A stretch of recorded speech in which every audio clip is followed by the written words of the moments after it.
bon. Nous sommes à quelques pas seulement de la salle de spectacle Renaissance, dans laquelle se produisent ici de nombreux groupes, de nombreux artistes dans le cadre du festival Visa for Music. Peut-être quelques mots sur Roula. C'est quoi au juste Roula? C'est un projet, c'est un collectif Mes amis m'appellent Roula à cause de mes cheveux parce que voilà, ils étaient comme ça et comme une ogresse en fait. Donc on m'appelait Roula. Et pour le titre de l'album qui s'appelle Halib Roula, ça va avec Roula dans le sens où on a cherché une matière pour travailler ça, des vinyles, des vieux disques nord-africains et tout.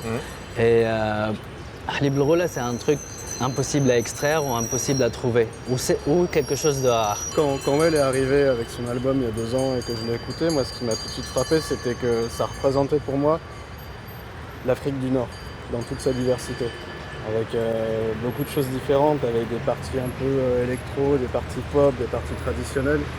Et je me suis dit qu'on tenait vraiment un truc parce qu'on essaye souvent de sonner comme quelque chose d'autre, ou comme des choses un peu plus classiques, et là, c'était inouï au sens propre. J'avais jamais entendu ça. Et c'était vraiment, ça fait longtemps qu'on bosse ensemble, qu'on bosse sur le patrimoine tunisien, qu'on bosse sur pas mal de projets. Quand il est arrivé avec ça, j'avais l'impression qu'il avait vraiment capturé un truc caractéristique de l'Afrique du Nord, pas que la Tunisie, même si on est très ancré en Tunisie. Est-ce que vous sentez que le public est demandeur, qu'il a envie de connaître ce type de musique, de sortir des clichés au fond qui collent parfois aux artistes venus de la région, de Tunisie notamment?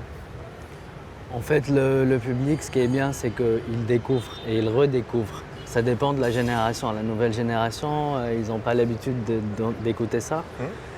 Il y a des titres qui passent à la radio, des vieux titres, des vieux morceaux et tout, mais il n'y a pas trop.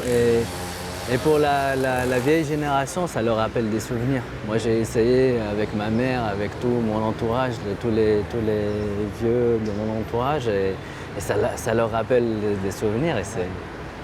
Et ça fait plaisir. Et on a une question qui nous vient du Maroc, me dit-on, avec... alors sympa le t-shirt noir, c'est Fadila Alouchi qui nous dit ça.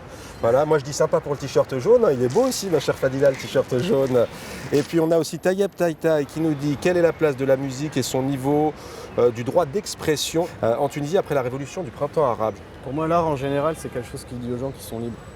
Parce qu'ils sont libres de penser ce qu'ils veulent, ils sont libres de l'exprimer de la façon qu'ils veulent. Et si on regarde les régimes totalitaires, la première chose à laquelle ils s'attaquent, c'est l'art. Ils contrôlent ça. Et en fait, c'est extrêmement puissant. Pour moi, c'est ce qu'il y a de plus important. C'est vraiment un message fort parce que c'est un message qui est profond. C'est pas un message explicite. Les gens le ressentent. Et c'est fondamental.